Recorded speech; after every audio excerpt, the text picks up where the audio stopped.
This is Limited Supply, the place for refreshingly real takes on what D2C is really like. We're your hosts, Nick and Moiz. Let's start talking about money.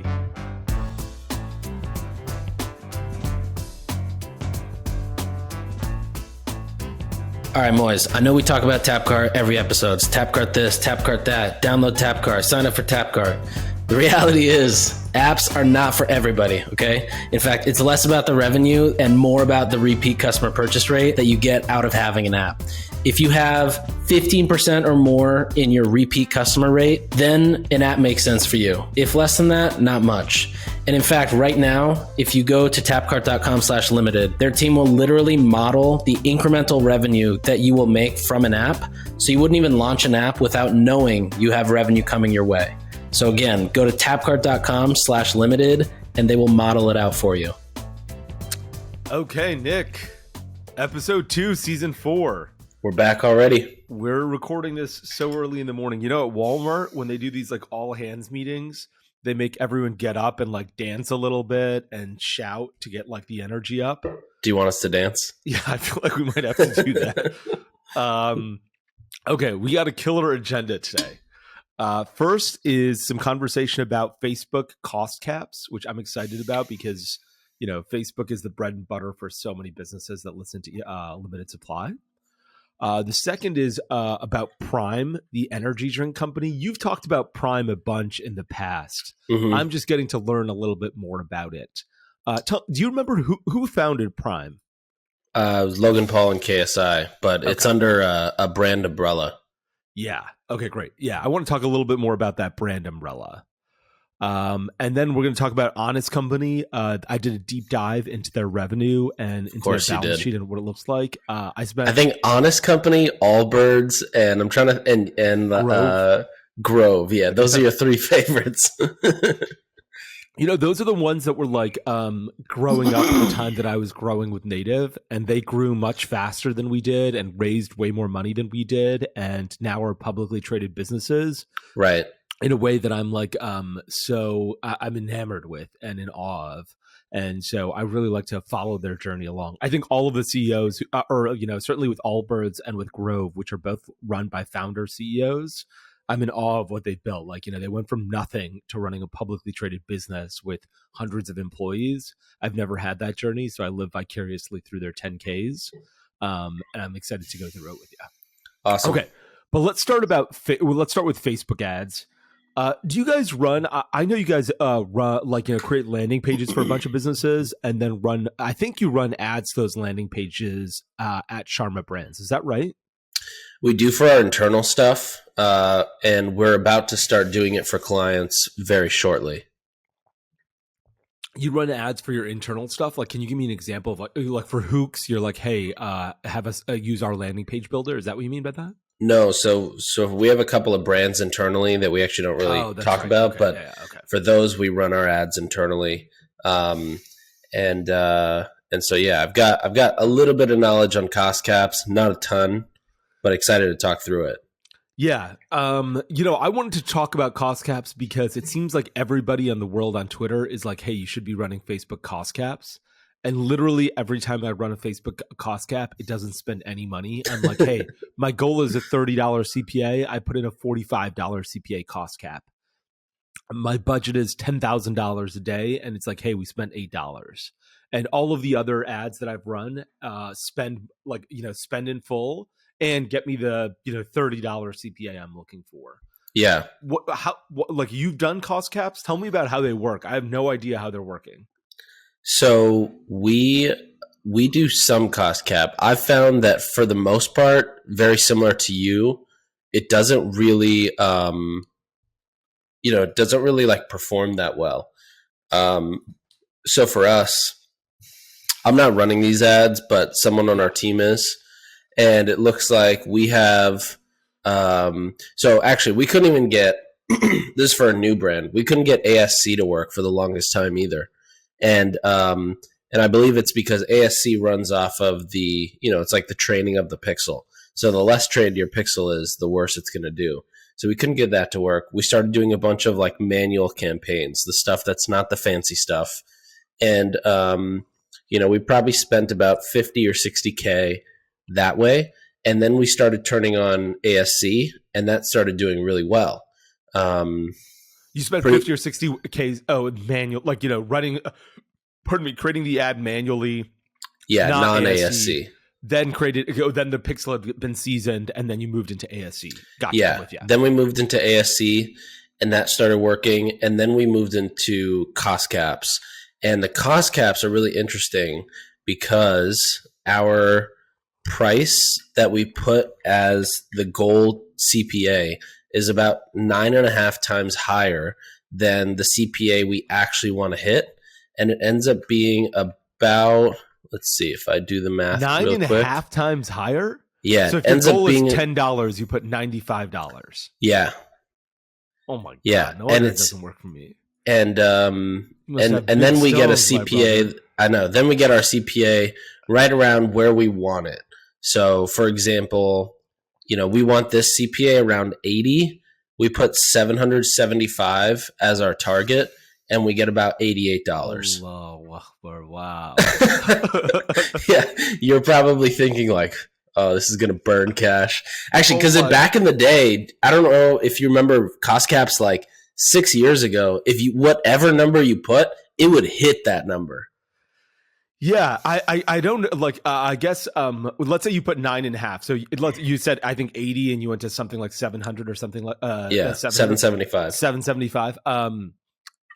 Does it spend your entire budget then, or does it not spend your entire budget? No, it still doesn't. Yeah, it doesn't fully spend. I mean, this entire campaign has I don't know what the budget is. Yeah, it has a high budget. It's just, it doesn't spend that much. The other thing that we found that worked earlier with cost caps is low daily budgets, high CPA target. So like setting up tons of ad sets with $20 to $40, for example, with the goal of hitting that $775 CPA. And somehow that combination works well to find those initial purchasers in cost caps before scaling it up. Can you repeat that again? You set up a ton of ad sets with a $20 cost cap, $700 CPA, but $20 budget. It found a couple of them, and then you scaled up those budgets. Okay, correct. Okay, I'm gonna go try that. Yeah, Facebook ads, like the ads platform nowadays, people say like media buying is commoditized or the role of the media buyer is dead. I actually think the Facebook ads platform today is a lot like taking the SAT. It's not about how smart you are and how good you are at, whatever it is, like running ads. It's about how well you know this specific platform, because this platform changes so often. And the media buyers that are really good, they understand, like they can feel the vibes of the platform shifts, and they know how to react in the media buying, in the technical side of the media buying. Whether it's like the way that ad sets are set up, the way that they break out campaigns, like basically the way I used to run ads when I started running ads is not how Facebook ads are run today anymore. It's completely different from like an account structure setup, from a creative testing setup, from a hook testing setup. It's completely different. Okay, fantastic summary. I want to talk about a few things you mentioned. First, I want to make sure everyone understands ASC means Advantage Plus Shopping Campaigns, which is a new Facebook ad feature that they launched in November that uses machine learning to optimize audiences and creative in order to put the best creative in front of the best person in order to get a sale. And they launched it in maybe even earlier than that, maybe September or something, in beta. They slowly introduced new customers to it. And it's gotten better and worse in many ways. Like better in that it's gotten more sophisticated and smarter, I would say. Worse in that when you had access to it in the beta, you were fucking golden because nobody else had access to it. So you were making a ton of money. I got so many thoughts about this. One is, so I'm like, getting access to betas on Facebook is such an underrated thing. I think Pinterest, someone once told me that like Dollar Shave Club, I don't know if this is true or not, Dollar Shave Club had early access to advertising on Pinterest. Like no one even had the ability to advertise on Pinterest except Dollar Shave Club and Poshmark and a few other companies. And actually, I think it was they said Poshmark was spending $1 million a day on Pinterest ads before anybody else had access to it, because they were the only, like, you know, they had a monopoly on the ability to advertise on Pinterest. Right. Similar, I remember Movement Watches was one of the first brands allowed by Facebook to advertise on Instagram. Like trying to get access to those things, and it's often just, hey, you hear that it's available, and you ask your rep. Doesn't always work, but sometimes it works. So I think the beta thing is really important to mention. Advantage Plus shopping campaigns, I couldn't agree more with what you said, which is like, you know, you remember that dinner we were at after the Grow conference? I was sitting next to some guy, I forgot what his name was, and he's like, look, I'm hiring a media buyer, and the first thing that I disqualify people with is saying, I can do this better than Facebook's algorithm can do this. And I think there's a lot of truth to that. Like, you cannot do it better than Facebook can do it. But there is there's still a lot of personal touch when it comes to these things. And it's beyond creative. Yes, creative matters a ton. And yes, you know, image or video matters. And that's still the most important thing that matters. But understanding account structure, when to start an ad and when to turn it off, because your gut, like how to scale it, none of these things are Facebook ad algorithm stuff. One of the accounts that I look at, like, you know, a bunch of people have given me access to their Facebook ad accounts, a bunch of brands that I've invested in, or people who I just meet on Twitter. And so I audit them pretty frequently. I think I've got access to 10 different ones. And by audit, I mean, I just go in and I'm like, what are you doing? I want to know because this is interesting. And, you know, what's interesting is a lot of them don't have one Advantage Plus shopping campaign. They will have 5 Advantage Plus shopping campaigns, because in Advantage Plus shopping, they say you can put 150 ad sets in a single campaign. And if you do that, I found that like you don't spend more than 2 ads ever on an Advantage Plus shopping campaign. Even 2 is a lot. Yeah. Like usually if you have 10 in there, only 2 will spend. If you have 20, 2 will spend. If you have 50, 2 will spend. Right. And so it doesn't do a great job. It does a great job of putting a great ad in front of the right person, but it doesn't do always a great job of saying this is the best creative that should be in front of this person. And this ad account that I'm thinking about, what they did is they put the same creative in multiple different Advantage Plus shopping campaigns. Okay. They're like, okay, great. You know, campaign 1 will have these 5 creatives. Campaign 2 will have these 5 creatives, and campaign 3 will have these 5 creatives. And all 3 of those campaigns will be the exact same creatives. And on campaign 1, all of it will spend on creative A. On campaign 2, all of it will spend on creative B. On campaign 3, all of it will spend on creative C, even though all 3 are the exact same campaign. For some reason, one ad is spending on one campaign and another ad is spending on another campaign, despite it being the same audience and the exact same creative. And so this is for ASC. This is for ASC, yes. 3 different ASC campaigns with the exact same creative, 3 different ads that are actually spending. Like, you know, if you run a campaign and you've got it at $2,000 a day, let's say $1,000 a day, one will spend $950 and the other 2 will spend $25. The one that's spending $950 is different for every single one of those campaigns, and I'm not sure why that's the case. So I have a few thoughts. One is I think you're right on the money. Campaign structure is huge. Yeah, and that's your thought. yeah. And the other one that I think is underrated is like truly audience testing, because if you remember when, you know, back in 2014 to probably 2017, the biggest thing that worked really well was lookalikes. It was the ability to upload email lists, whether or not you got that email list in a kosher way. But Facebook was, you know, sort of a immature platform in terms of what you could feed it. So you could, you know, most people would just give it your email list and say, hey, go build me a 2% lookalike.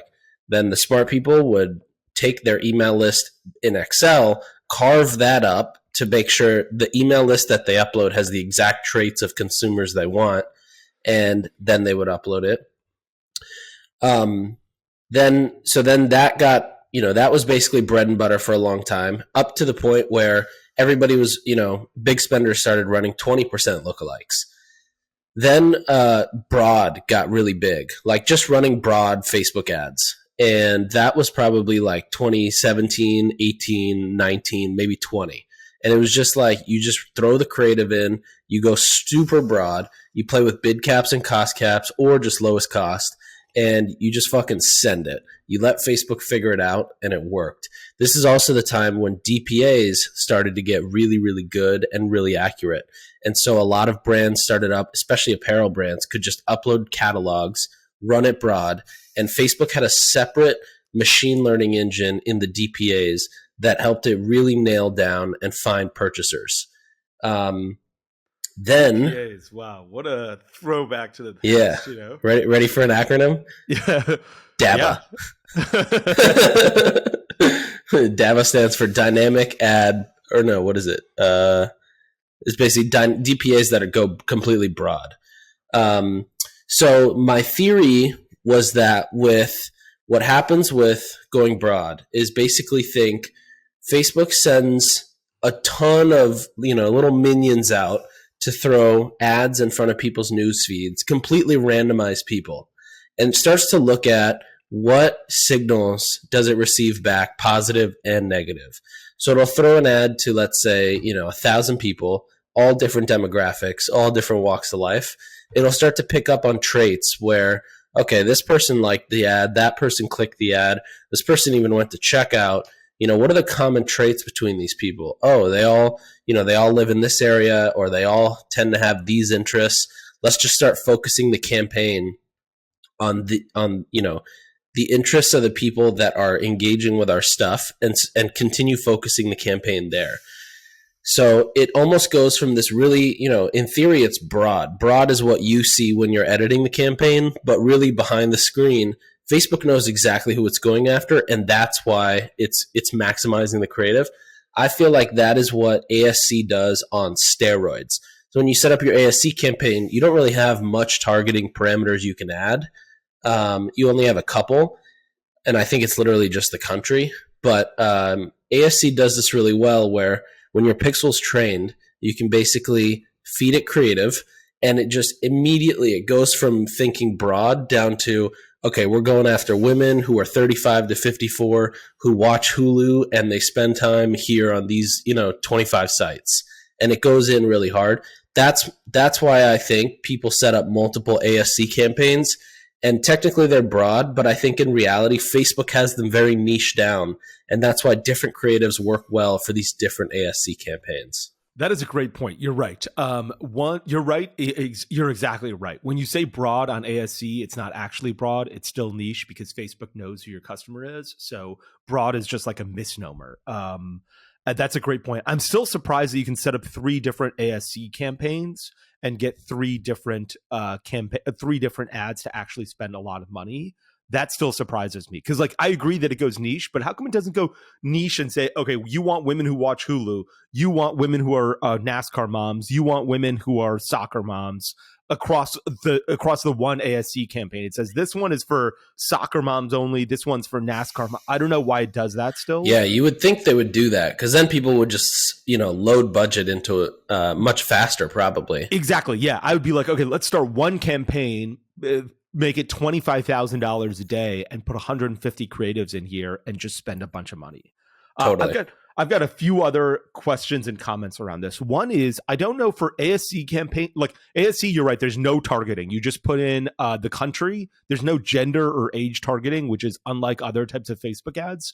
But the one thing they do is they do let you exclude other audiences. Like you can basically say, here's a list of my customers. Do not advertise to them.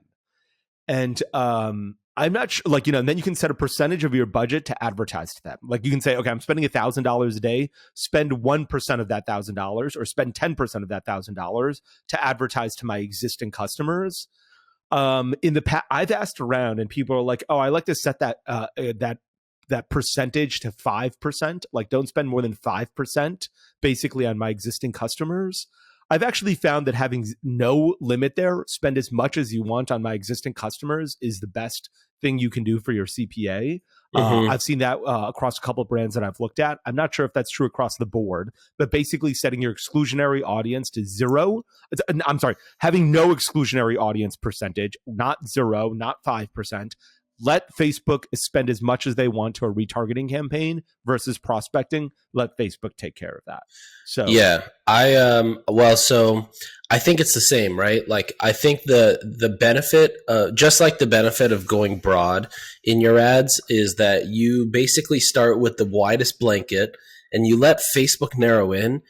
Doing it that way, one, it still gets you to the same consumer. Like the ad engine is incredibly smart. If you think TikTok's For You page is smart, Facebook's ad engine is 100 times smarter, and they don't even use it to its full potential. I think it's capped at being used at 5% because they don't want people to think it's too creepy. And I think 5% is actually the right number.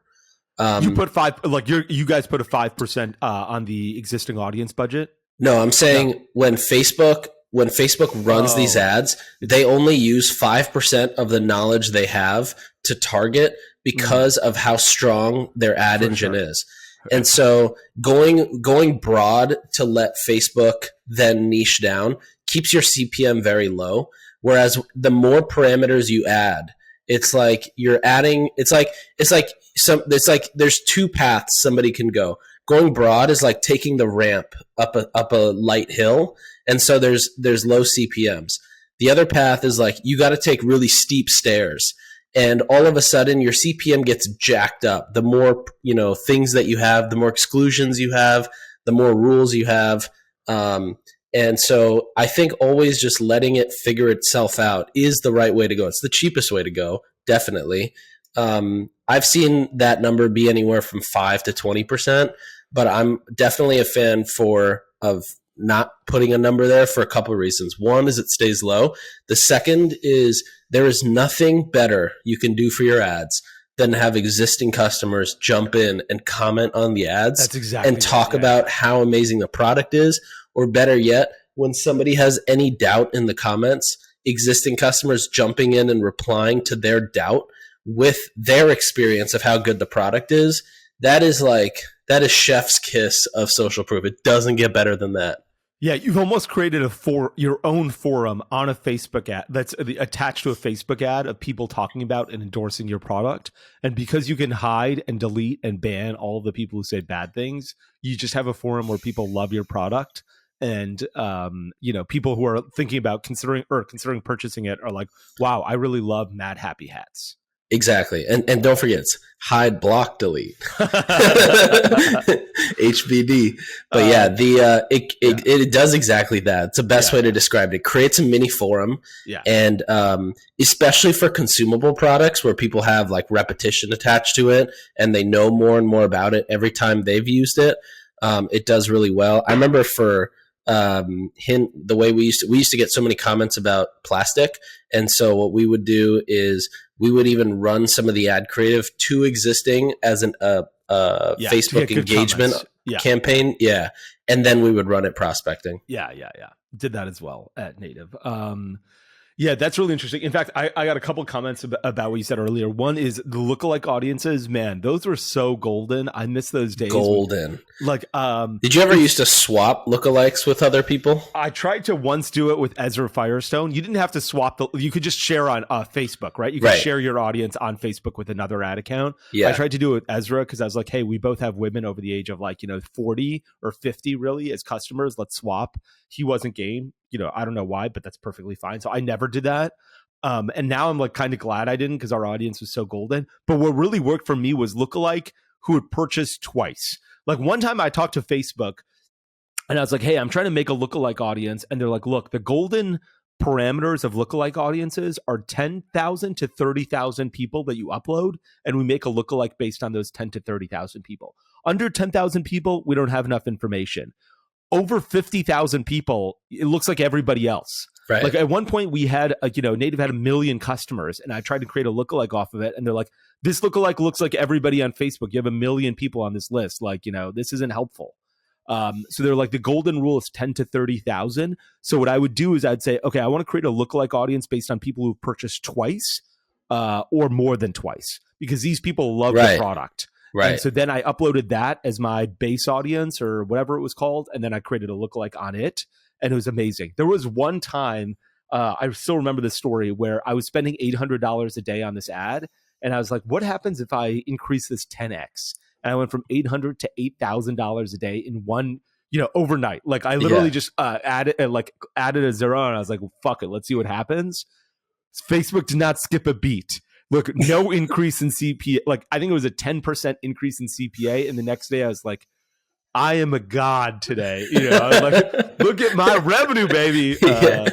You're just like, I'm going to be a billionaire. Yeah. Honestly, you feel completely invincible. I felt like Superman. I was like, someone bring a bus and I can stop it with my hand like this. Yeah, there really is no high like a good Facebook CPA. Yeah, that's so true. One other thing I wanted to mention was, you mentioned that Facebook only uses 5% of the knowledge that they have helping you target. There was this great New York Times article I read a long time ago where Target, the store, was doing something similar, where they would start advertising to you, Nick, and be like, hey, buy, like, let's say you're an expecting mother. They'd be like, buy diapers. And people would come in and be like, how do you know I'm pregnant? This is so fucked up. Uh-huh. And one father actually came into Target and started yelling at the employees because they're like, look, you keep advertising baby products to my daughter. She's 17. This is so inappropriate. Fuck you guys. And then he came in like 2 weeks later and he apologized. Turned out that his daughter was pregnant. Target knew before his father, before the father knew, because Target had like so much information and they were so good at this. So what they started doing is they were like, okay, we need to advertise baby products next to a big screen TV, so it doesn't look like we know that you're pregnant. We're taking this to the next level. We know you're pregnant, but if we advertise only baby products, you get upset. So we're going to put a big screen TV next to a bunch of diapers, so you don't know that we know that you're pregnant, but you still see the diapers, and that's what you want. So you come into our store to purchase. That's amazing. I wonder how they got that data. Either like web retargeting data, or there's actually this whole world of like data brokers and just data you can buy, which I feel like is about to get bigger and bigger with the growth of like Chat GPT, and proprietary data is going to be the new currency there. So I'm very curious to see what happens there. But yeah, that is funny. Yeah, it was crazy. So you use cost caps. One thing you mentioned was cost caps and bid caps. Which one do you guys experiment with more? We use both. So like we use the manual stuff, just lowest cost. Then we use bid caps, and we use cost caps, and we use Advantage Plus. And all three are running, and all three are doing like pretty good, I would say. I still think regardless of the campaign setup, like it really does still come down to the creative and testing a bunch of hooks. Generally, if you can get creative with a certain hook to work in one, you can sort of make it work in the others. The budget's not going to be the same. Like you're not going to be able to spend the same amount of budgets across the four types of campaigns. One or two are going to spend majority, and the other two will sort of just be there and try to spend as much as they can. But yeah, we run all four at the same time. Okay, and you said cost cap was 9.5x your goal CPA, right? Yeah. And how does bid cap work? Can you talk a little bit about bid cap, and then we'll move on to the other subjects? I'd love to understand. Yeah, so this is for my own education. Yeah, so for us here, again, the bid control is also about 9.5 times. Okay. It looks like right now we're testing it with a really small budget though, and we're using the Advantage Plus placements. Got it. Okay. So you're using Advantage Plus placements with a bid cap. Correct. Okay, got it. And then only 2 creatives in the actual ad set. Wow. Okay. Yeah, this is something I want to get into in our limited supply Slack channel, which is what are people doing here that's working? Like, are they doing more bid caps, cost caps, or just letting Facebook do it all? And then if they're doing all 3 of them, where are they spending more money? Because I still don't understand this well enough. Like, I'm still in the 2015 mindset of you let Facebook do this. Bid caps and cost caps are the same thing as you trying to be like, let me do lookalike audiences now. Yeah, there is also, like I'm just looking in here, like some of these ad sets have spent 99% of the budget on one creative and like a couple dollars on the other. And I think it's because there's like this unspoken rule of uploading creative into Facebook where once it recognizes a piece of creative, you almost can't Facebook won't separate in its own brain. It won't separate how good that creative is from testing it against new and fresh creative. So for example, if I upload, video one into an ASC campaign or a manual campaign, and it's doing really well, and then I upload the same creative one, I just choose the exact same video ID into another campaign, it's going to give creative one the majority of spend because it knows it performs well elsewhere in campaigns. Got it. Okay. That's interesting. Fuck. Okay, I gotta go research Facebook ads more now. But it's funny because like the thing is like I've always felt like there's no like Bible of how this works. There's no manual of this thing. It's like all just sort of like feeling things out. And it's like a lot of it is gut feeling or intuition based on how the ad platform reacts to what you do. None of this is documented. And I think that's sort of one of the things that Facebook just does. They never document any of these changes. The funny part is like they'll tell their product marketing team like, hey guys, we want to push these types of videos. So, go tell your client, and then the reps are telling you to push this, but it's like completely different than what actually works. I've always found that whatever they're pushing 6 months or like 3 to 6 months before it starts working. Like they'll be like push story ads, and I was like, I tried that, they don't work, and then like 3 months later they're on fire, and I was like, okay, now they're working. Same thing with dynamic product ads. I was like, I tried it didn't work, and then 3 months later I'm like, okay, we're starting it again, we're trying it a second time, and I'm like, okay, now they're working. Yeah, also just try whatever your Facebook rep says, just try the opposite too. Your Facebook rep is like Jim Cramer. Okay, just try the opposite, and a lot of times it works.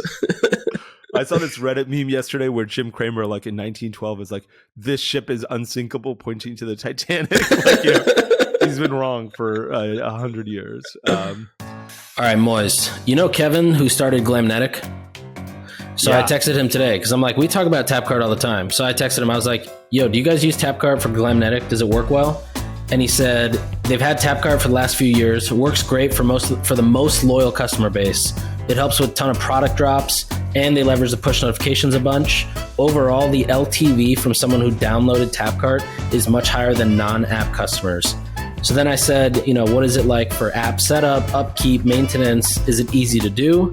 And he said, overall, super easy. Didn't take long to set up. For strategy, we layer it into our overall marketing strategy to make sure we're maximizing value. And the upkeep maintenance doesn't really take much time either. That's awesome. Yeah, I think everyone who's thinking about Tapcart is always like, what do I have to do to get my own mobile app? Like, do I need to design it? Do I need to get some guy to wireframe this app and then pass it along to Tapcart along with colors and fonts and all that kind of stuff? And it's way easier than that. You pass, Tapcart is able to lock into your Shopify store and download most of the design that they need. So the lift is way lighter than you think. Totally. And right now, if you go to tapcart.com/limited, you can sign up and they will model out your incremental revenue lift you will get from the app. So go visit tapcart.com/limited. Okay, let's move on to Honestco, actually, because I'm not sure how much time have we already talked about Prime being owned by an aggregator? I didn't. If we have, I don't think we have about it being owned by an aggregator, or not owned, but like a holding company. Yeah, the reason I looked this up is because there was this Wall Street Journal article about this guy in the UK. His name is Mohammed Azhar Nazir. Okay, he's an Indian brother. He's Prime is a sports energy drink that's like a competitor to Gatorade. Doing certainly more than $100 million in sales a year now. It's pretty easy to get in the United States, as far as I understand it. I've never had it, but it's really hard to get in the UK. So this guy, Mohammed Nazir, owns this shop in the UK. Like in the Wall Street Journal article, it basically said that he spent 4 years in prison, figured out how to correct himself, and started this store, and then started importing Prime. His son wanted to get Prime drinks, so he waited in line forever to help him get a Prime drink. Then he realized that there was so much demand for this product in the UK and no supply, so he started importing itself from the United States, and now his store is like packed. He's got a security at the door to ensure there aren't fights, and he's becoming like a mini celebrity himself. People are like driving all over to the UK to get to his store, buy a Prime, and take a photo with him. And anyway, some guy on Twitter sent me this stuff, and it was like, hey, look, this brand is actually owned by two brothers. Not brothers, two friends, Trey Steiger and Max Clemens. These guys were, this is north of $100 million brand. They own a manufacturing facility that actually produces Prime beverages, as far as I understand it. It's based in Louisville, Kentucky. These kids they're both in their 20s. They met in high school and they started these brands, and then they started recruiting influencers to promote these brands. So almost not the opposite, but a little bit different than what we talked about in our last episode about like having an authentic brand. These guys recruited, and maybe they're authentic people to the brand, but they recruited influencers or celebrities to get associated with this brand. So they recruited KSI and Logan to support Prime once they started making it. And they've done this in the past as well with another brand called, I don't know how to pronounce this, Alani Nu. Have you heard of this brand? I've not. I linked to it in the podcast doc if you're in there. I've actually seen it at GNC. I've had this protein shake. Oh, I have seen this. I've actually had this before. Yeah, it's pretty unique packaging. It's really fun flavors in like the protein shakes. Like I think they have cotton candy or like, some stuff like that, like fruity cereal, munchies, stuff like that. I don't even know the celebrities behind this. What I thought was really like this protein shake, usually a protein shake is like 10 calories per gram of protein. So 20 grams of protein, 200 calories. This one is like 20 grams of protein and 140 calories. So I was a big fan of it. But they've done this in the past, and they're basically like, look, we're creating beverage brands and finding celebrities to be the face of those beverage brands. This has to be one of the worst Shopify sites I've ever seen. And according to SimilarWeb, they're pushing about 600,000 monthly visitors. They're huge at GNC. I think they're at Walmart. They're like, we don't give a fuck about direct-to-consumer sales. Direct-to-consumer sales is not where we're going to make money. We're going to make money by going into brick-and-mortar stores. Like Prime. This is actually a perfect candidate for using Buy with Prime on Amazon. Yes. Like beverage, high retail velocity, high retail sell-through. D2C is not really a priority, as you can tell by their site. Yeah. They probably don't want to push it because I bet the costs don't make sense with shipping and the margin between customer acquisition or even investing into the site. They should just run this straight to Amazon, and they should funnel all their reviews right into Amazon as well. That's a great point. I couldn't agree more. You're absolutely right about those things. I'm on Prime's website. It's literally every single product just says sold out, sold out, sold out. You forget about you can't even buy anything here. You just click Shop Energy and it says everything is sold out. They're like, Get the fuck off of our website. You're costing us server space. Are they at least collecting any info? No. These guys are like, look, we don't carry, please don't contact us. Yeah. I think 1.5 million visitors on the site. On Prime? Yeah. Actually, I remember coming to this site and thinking, this site sucks. Really? I think it's beautiful now. I'm not sure if you... What? This is the same the thing. Prime one? Yeah, drinkprime.com. Like this Dodgers Prime. I mean, there's no call to action at the top, which is crazy. They're just missing so many easy wins. Well, they're like, they're not selling anything. So they're like, this is a landing page. Like, I mean, should they collect an email address? Absolutely. Should they be collecting phone numbers? Absolutely. They should have all of us sold out. Contact us when we get more. This is when we're expecting to get more, all that kind of stuff. You're right in that it's not optimized in any way. But if you look at the product page, it does look pretty good. This is better than I would expect Gatorade to look like. But so if you were to compare this site, the drinkprime.com to type in feastables.com, it is just night and day, and it's such a brand building opportunity just to invest a little bit into a site. You're right. Yes, you're right. I take it back.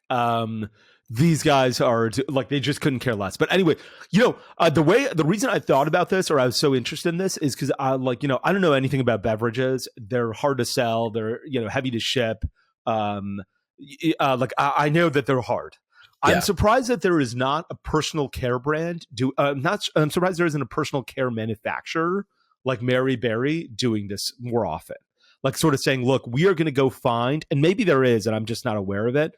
We're going to go find beautiful, or we're going to go find celebrities, and we're going to create skincare brands around that celebrity, and we're the manufacturer. Usually the people who do it are the celebrity and somebody like you or me and the marketer.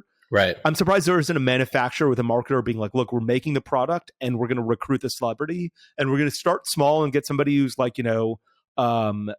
doing 250, who has 250,000 Instagram followers, and then slowly move up until we get the Logan Pauls of the world. I got an idea. Me, you, Mary Berry, and a celebrity. It's not a crazy idea. It'll crush. Yeah, it's not a crazy idea. You know what the funny part is too? We could just launch with a $200 serum. People would be like, holy shit, I got to try this $200 serum. Yeah, I do think that That's one of the ways just to how skincare differentiate works. yourself. Yeah, I think one of the ways to differentiate yourself is pricing. Certainly, like, our deodorant was intentionally priced super high because people are like, "Why is this deodorant 2x more than everyone else's? Let me take a look at it." I don't know what the right celebrity is, but I think that there is something there. And I think that might have been done actually. Like, there's a company, like, do you know Kristen S? Kristen S. No. It's a shampoo and conditioner brand found at Ulta and I think at at Target. It did really well at Target. Oh yeah, I see this here. And I think this brand was like incubated by a basically some marketing people. Yeah. There's another one called Lola V, LOLAVIE.com, which is Jennifer Aniston's hair care. And it's two founders who had worked with Jennifer in different capacities across different brands over the last maybe decade or so, and then decided they were going to launch this hair care together. And this has also just been a rocket ship. Wow. That's awesome. I'm sorry. There's this going back to Kristen S for 1 second. It was incubated by this brand incubator called Maesa, Maesa, and there's a lawsuit between Kristen S, I think, and Maesa, the incubator. And it says in 2 years, Kristen S hair care was approaching 100 million in revenue, which is crazy because like hair care brands are really hard to support. And it says, on the heels of Kristen S's success, Maesa followed launching influencer-backed hair care brands, including Anomaly by Priyanka Chopra, Heritage by Mindy McKnight. I don't even know who those people. I don't know who Mindy McKnight is. And now there's a lawsuit between them. And it says the filing claims that Maesa has deprived S of creative control and ownership of her brand. Wow. Anomaly's site has 20,000 visitors, according to SimilarWeb, which is a shame given that Priyanka Chopra is probably the most famous person in India. It has 20 million visitors. Isn't that a ton? 20,000. Oh, God. Okay, gotcha. Okay, that's who we should do it with. She should have done this with us. Yeah, that's who we should do it with. This is the worst website I've ever seen. I just got to pop. Oh, my God. It says powered by OneTrust. It doesn't even work. This is the worst website I've ever seen. Like, this is worse than Prime. For sure. This is hilarious. Okay. God. You know, have you heard of so one of the brands I worked on through MentorPass is called Karam MD. Have you heard of this one? Let me take a look at it. I think go to KaramMDskin.com. KaramMDskin.com. Yep. Okay, so this site, it's not from a design standpoint, it's not anything like crazy, but this guy is he does these like facial, not surgeries, but like facelift surgery type things in San Diego. He's a legit doctor, but he's also like an influencer on TikTok and Instagram. He'll just like talk to his camera, and he's got probably a couple 100,000. I think he's got almost 400,000 followers on Instagram. And on TikTok, he's got something around the same, maybe like 100,000, 150,000. And this guy does 6-figure weeks just off his organic following, no paid ads, and insanely high margin. Although his products are actually phenomenal. Like, I use some of his products. But another example of like influencer brand, doesn't have to be a big celebrity. Yeah. But influencer brand, it's got the social proof. It's got all the elements you need from the influencer and works really well. Help him make some better packaging, for God's sakes. Like, this looks like this packaging could definitely be better. Yeah, by a brown guy who is not like, it looks like it was designed by a brown guy. And he's like, let's get this stuff out of here. It's all, I love when like doctors make brands like this because there's a lot more authenticity than like, some schmuck in a lab. Totally. That's awesome. Good for him. Okay. Anyway, I think that there should be an incubate. Basically, incubators are doing this. These two guys, Trey and Max, are doing it for beverage brands, and they're doing it with celebrities, and they're manufacturing. So I think they have much higher margins. I'm surprised that Mary Berry isn't doing this, and I'm maybe we should work with her on one of these things. Yeah, let's go get Priyanka. Yeah. Okay. Okay. Let's move on to maybe the last subject for today, which is Honest Co. And the reason I want to talk about Honest Co is twofold. One is, we talked about celebrity brands, and Jessica Alba is obviously, one of the earliest celebrity brands possible with this company called Honest. The other is the stock has been taking a real beating since they IPO'd. They IPO'd at like a several $billion valuation, and now the business is worth $175 million. $175 million. And to be clear, they're doing about $300 million in revenue a year. So we're talking about less than 1x revenue. So all those people... Sorry, is that just because their business is very marketplace-like and their margins are probably razor thin?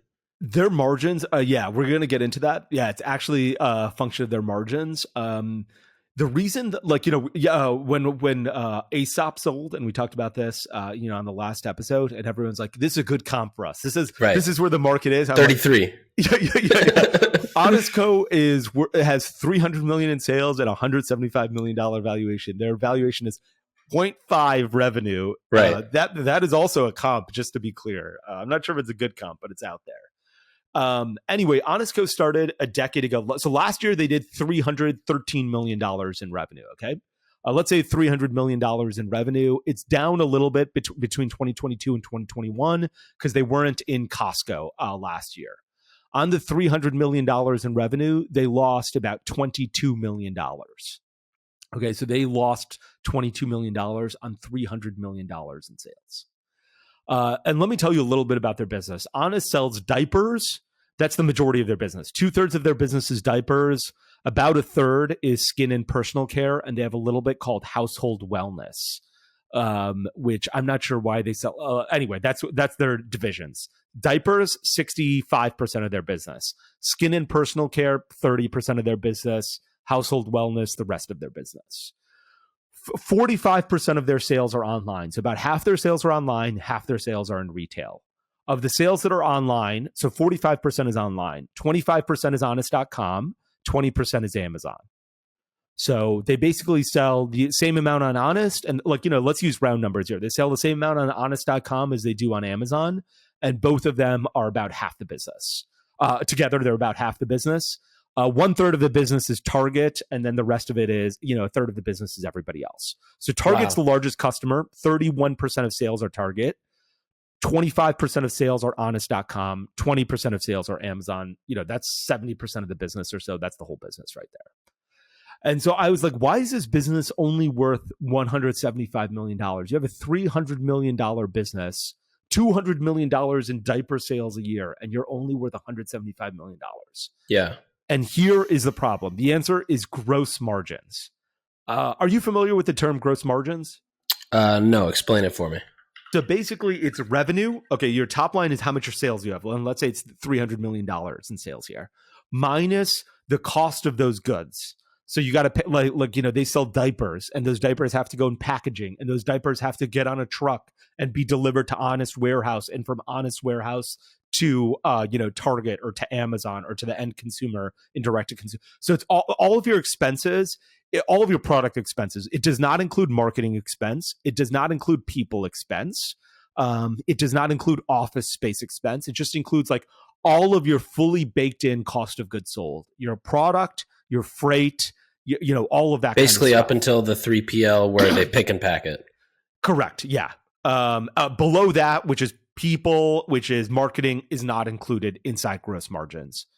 These motherfuckers' gross margins are so low, they should be in jail. Okay. I honestly, that's the only thing I can think of. So they make $300 million. Their gross margin is 30%, which means it costs them 70% to make the stuff, put it in packaging, and get it to your door. Wow. For How? context, True Classic Tees was more than 55%. Like the Ben on True Classic Tees last season told us that his gross margins are around 55% or just more than 55%. These guys it's 29%. It's 25% less than True Classic Tees. That is insane. And so there's no way you're ever going to be able to make money if for every dollar you sell, you've spent 70 cents in costs. Yeah, I mean, that is criminal. Also, I wonder why, like they have this same pairing ability of the high top of funnel, and they should be matching that with mass distribution. Like, why aren't they just in Costco at this point? If their margins are so low, why don't they focus their margins on selling into big box and just going balls to the wall there? Great point. I'm not sure. I also don't understand why their margins are this low. Because so what I did is I looked at Procter and Gamble. Procter and Gamble also sells diapers under the name Pampers. In fact, it's Procter and Gamble's largest business is Pampers. It's $7 billion a year. And I was like, okay, maybe on it, like, everyone tells me, hey, Honest Co sucks, or Honest Co is a bad business because the margins on diapers are really bad. And, looking at their numbers, that looks to make sense. 29% gross margins on, an entire business. And so think about it. Part of this business is a third of this business is skin and personal care. And on skin and personal care, gross margins should be north of 50%. And it should be closer to like 80. Yeah, and native gross margins were way higher than 50%, especially if your business is primarily in brick and mortar stores, because then you're not paying for like shipping costs to a consumer. We're talking about, we're talking about just a freight truck to Target. So a third of their business is skin and personal care, where gross margins should be north of 50%. Their gross margins blended are 29%, which is really bad. Right. So I looked at P&G and I was like, okay, is it diapers? Are diapers a terrible category because they're so hard to make and so cheap? And so P&G sells $7 billion of diapers a year, biggest category under Pampers, or biggest brand is Pampers. They didn't break out gross margins, but they did break out EBITDA margins, which is net profit, which is after your marketing expense, after your personnel expense for their baby line, okay? They said they had 21% in EBITDA margins.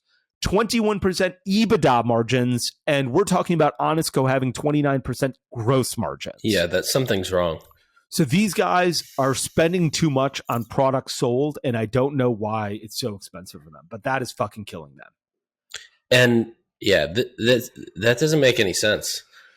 Also, I wonder why they don't ramp up the other side, which should have higher margin. Yes. Well, I think, I agree with you there in many respects. So then I said, okay, let's look at the cost of diapers per unit. Okay. How much are they selling a diaper for versus Pampers and versus Huggies, which are, the two other big guys in this space. So I looked on Amazon, and a Pampers size 2 diaper in 186 bundle count, Pampers size 2 sells for 18 cents a diaper. Huggies in a similar count, 180 count, size 2 sells for 29 cents a diaper. So Pampers is 18 cents. Huggies is 29 cents. Honest Co is 34 cents a diaper. So double the cost of a Pampers. And is that off their whole thing of, we're better or we're safer for your kid? Is that the whole thing? Yes. More non-toxic ingredients? Yes. That's that they command a price premium because they're saying, hey, look, we're better for you. Look, this is a better for you product. You've got to pay more for a better for you product. We don't use chlorine to bleach our diapers white. We're using higher quality pulp. And so there's another brand called Coterie. Have you heard of this one? Yes. I used to see their Facebook ads all the time. Yeah, they charge 45 cents a diaper. Wow. Okay. They're like the Rolls Royce of baby diapers, I think. Are they doing? I think they're doing really well. I think they are. Post-COVID, things got a lot tougher for them because I used to see their ads 40 times a day, and I'm like, I'm not even in the diaper business, but there are a lot of ads here. A Huggy, Pampers is only 18 cents a diaper. I was thinking about buying some for myself that's so cheap, so I don't have to get up and use the bathroom. I could use one right now. Yeah, that's right. Yeah. So Pampers is half the price, and their margins are way, way better. And I don't understand how Honest Co's margins are this bad. There's a couple other things that I want to mention. So first, they've got 200 employees. And then I was like, okay, what are some fun things? Like, I wanted to get some, I don't just want to shit on brands. So I was like, what are some fun things that you can learn about Honest? I've got 3 stories. First, Jessica Alba changed her name to Jessica Warren because I think she's married to some guy whose last name is Warren. This is not a good idea. Like, when I was a lawyer, I remember this one time where as a lawyer, you've basically got to, when you're a junior lawyer, you often have to prepare signature pages. So Nick, imagine if you've got to sign 100 pages. Like, when you purchase Long Weekend, I bet you have to sign like 10 different documents. Yep. When you're doing a big credit deal, somebody has to sign probably 100 pages. Okay, 100 different documents, which is insane. So the junior most lawyer, which was me, would have to create a book of signature pages. So rather than you having to go through 100 documents and find the page to sign, I created one book where you could just sign, flip the page, sign, flip the page, sign, flip the page. Right. And I did this on a Friday, and on Monday, I sent it to the woman who was supposed to sign it. And on Monday, she's like, "Hey, look, I got married over the weekend. All of these signature pages are wrong because you have to update me. You have to use my maiden name and not my married name." And I was like, "Bitch, I will make you a fucking widow today, okay? If you make me redo this, you sign that shit right now." I remember that woman. I was so upset. I was like, "You didn't want to tell me this on Friday when I was spending. First, this is going to cost you thousands of dollars because I'm an attorney billing it. I don't know what I'm doing. It's going to take me so long to do this, and I got to change your fucking last name because we're going to get married this weekend. You didn't want to tell me that." Anyway, I did the work obviously quietly with the pleasant congratulations. Here's the update. Right, exactly. That's what I had to do. But anyway, Jessica Alba changed her name to Jessica Warren. I thought that was interesting, and I think that's not good for the brand. I'm surprised that she did that because she's been Jessica Alba and married for so long. Number 2 is, how much do you think they paid for the honest.com domain name? Oh man, I remember hearing Soylent was $100,000. Honest, it's just the word honest.com. Honest.com. I would say probably at least $250K. $400,000 back in 2011 or 2012 they paid for this. Wow. So back when $400,000 was a lot more. That's crazy. Yeah. Today that's like at least $1 million. Yeah. Okay, then they just transitioned CEOs, okay? Their old CEO left. They had to spend money for severance, for legal fees related to the former CEO, and recruiting fees for the new CEO. I don't know how you'd be able to guess this, but if you had to guess, how much do you think they spent on all of these CEO transitional expenses? This happened probably in the last 6 months. $300,000. $5.8 million. Holy smokes! What did that CEO get for a severance package? Unclear. I don't know. They just had one line item that said $5.8 million. I wonder what those legal expenses were. Yeah, I wonder what those legal expenses were too. Maybe it was changing a bunch of last names. Yeah, that's right. Okay, here's some other dumb shit that they're going to do. Is there a chat function here? Okay, so first, I'm going to start chatting you on here and figure out a way if we can upload these things. But take a look at this Dropbox, this photo that I sent you on this link. So if you look at like Huggies, their title right here, right? It says for diapers, it says baby diapers, size 2, 180 count. Huggies Little Snugglers, $52.98. Now, if you look at the Honest one, their title, it doesn't even say the fucking count. I was like looking for it and I was like, how many diapers am I getting for $50.99? And I couldn't find it in the title. You got to click in. And I think this is a big mistake on their part because they're not making it clear how many diapers you're getting when you're purchasing something. Like imagine if I was buying Hint water and it said $80 and I was like, is this one bottle or 800 bottles? Right. Yeah, this is a huge thing I think a lot of brands don't emphasize is the title optimization in Amazon as well as the image optimization. If you look at the one on top, it's very clear. You can see the 180. You can see, they don't, it looks like they don't really care to put the brand name because maybe it's assumed or maybe it doesn't matter here, but they have Little Snugglers, gentle skin protection, which is like a big value prop. It's basically this real estate you get. And, they use this way better than Honest did. Honest titles makes no sense. And I don't know why they didn't, even their 152 number is very small in the image. Yes. And you're right. The Huggies guys did this so well with the gentle skin protection being so large. They're like, we're going to create a special image for the Amazon product image. On the Honest one, like it says clean conscious diapers, it's small. I can't read what's below that. Like it's too small. Okay, Even clean conscious diapers, insanely small, hard to read. Yes. And like, it's not done very well. Okay, I want you to go to their website. Here's the link to it. Okay, this is how you purchase diapers on their website. So if you click this link, you'll see it says diapers are $12.99, and you select a size and a print. How many diapers do you think you get for this $12.99? And look for it. I want you to look for it on their website, because let's say you're a mother thinking about buying these diapers. How many do you think you're going to get? It's not even here. I don't see it anywhere. I see the print. I see the option to subscribe. Even in the description, it talks about planting 7,000 trees, which I couldn't give two fucks about. Yeah, I have no idea. Keep going down. You got to keep going down. Okay. It's a sustainable, but how? Then it goes to quantity per pack. Oh. Do you see that? It's based so on the size too. But it is based on the size, but it's so fucking low. I was like spending 10 minutes and I was like, are these fucking people real that they didn't put the goddamn number of diapers I'm about to buy for $13 on here? Are they this stupid? Yeah, and the answer is nuts. They're even dumber, because they put it all the way at the fucking bottom of the details page. This is 25% of their revenue, nearly $100 million.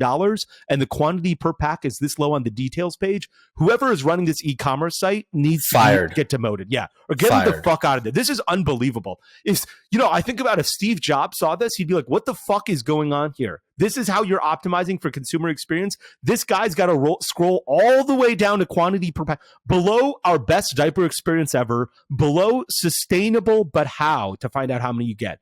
The other problem I have with this is, okay, so you get 23 diapers. Guess what? People are ordering way more than 23 diapers. It's like 4 days of diapers. Yeah. Why are there not a bundle? Why can I not choose quantity of 23, 50, 100, 150, all at the top, so that it's really easy to be like, give me more diapers. I need some for a month, not for a fucking week over here, There are so many things wrong with this.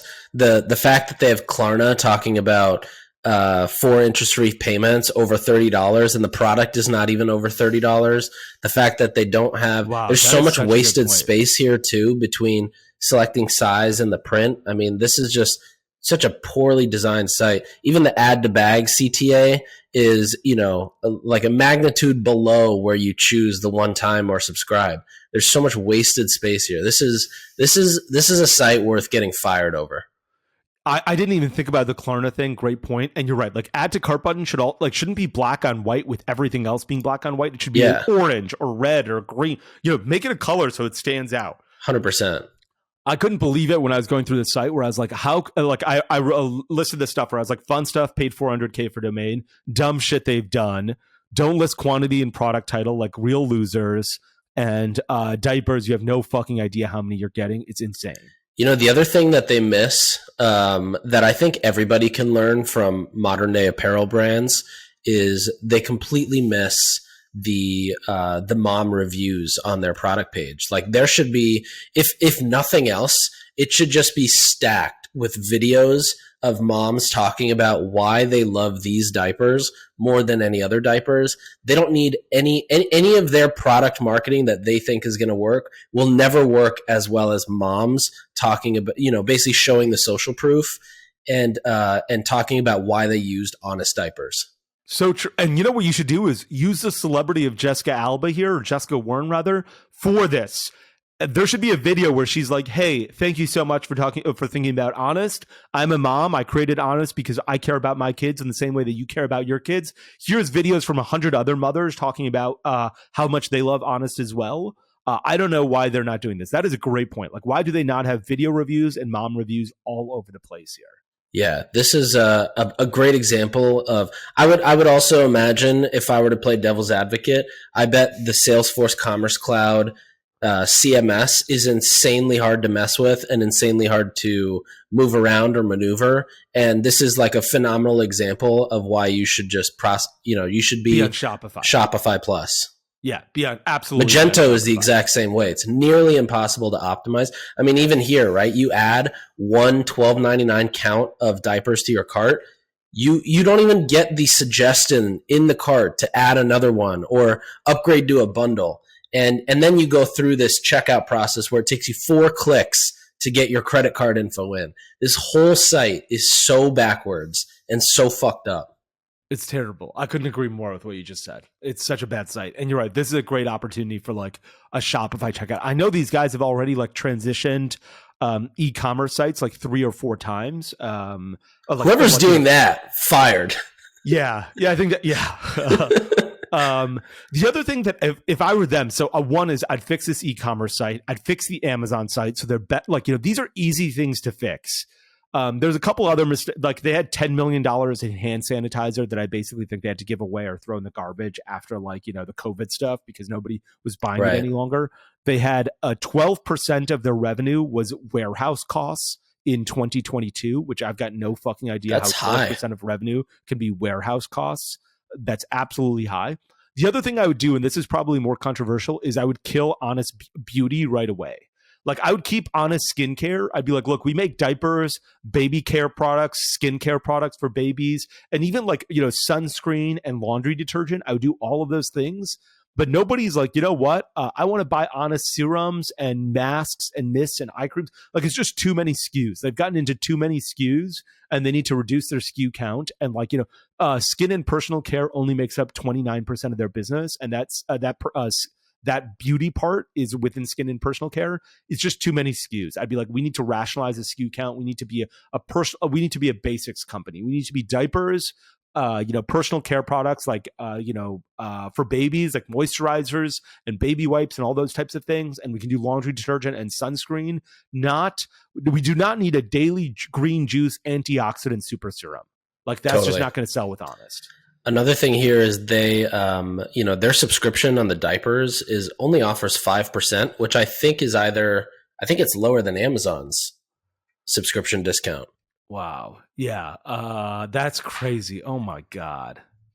Do they really only offer 5%? Somebody, you know what their problem probably is? Aren't they based in LA? They're probably all high as shit in the office and they just don't think about any of this. 200 employees, 46,000 square foot office. Yikes. They probably signed that office space a long time ago. While they were high. Anyway, I love Honest. And the reason I bring this up is because I'm like, look, even these big brands are doing so many things that can be so much better. Like these guys they made the classic mistakes. Way too many SKUs. Yeah. Honest Beauty, you got to kill today. They're an Honest baby clothing. They have baby clothing. And they start 2 years ago, they were licensing their name so somebody else could make their baby clothing. Now they're doing it themselves. They're making their own baby clothing and selling it themselves. You can't be in baby clothing, diapers, green antioxidant serums, sunscreen, laundry detergent.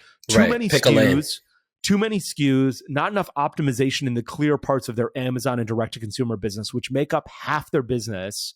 And terrible gross margins. Like someone needs to come in and say, we need to figure out how to get these margins much, much better. We're spending too much on something such that for every dollar we get in revenue, 70 cents is the cost of goods sold. Like that is not a sustainable strategy in CPG. Last week we talked about the brands like Aesop that get traded on the brand name, the future potential of the brand name. This is a very ripe opportunity for somebody to come in like Ari Gold with a paintball gun and just clean this thing and, build it on the brand name of Honest. I couldn't agree more. And get rid of not a ton of headcount, but get rid of Honest clothing, Honest skincare. The public markets will make it really tough for you to take a dive when it comes to top line. They'll be like, you went from 300 million to 200 million. This brand is dead. But if you take it off of the public markets, you can say, I'm going to kill Honest clothing. I'm going to kill Honest beauty. I'm going to kill Honest bedding. What the fuck am I in bedding for? All I'm going to do is focus on diapers, baby goods, some skincare products, and some and some laundry detergent and sunscreen. Like basically fundamental products that people use every day. High margin. Exactly. High margin, routine, and easy to sell. That's exactly right. And so I think there's a ton of opportunity for someone to buy this brand and do it. There's a tiny chance I want that to be me. Totally. Okay, I think that's all we got for episode 2. Episode 3, we got to get to a bunch of stuff we talked about. We got to talk about attentive versus Postscript. We got to talk about Klaviyo stuff. We got to talk about offshoring employees, because I think you were talking about that, and that's so important. Like, how much should you pay a customer service employee in the Philippines? How do you vet them? Right. Are they going to steal all of your information? Are they going to be good? I think it's so important. So excited about episode 3. Awesome. We'll see you there. Thanks for tuning in. We'll be back next time to cut through the noise in CPG, retail, and e-commerce. And if you enjoyed this episode, then why not share it with a friend? And be sure to subscribe on whatever platform you listen to your podcasts on.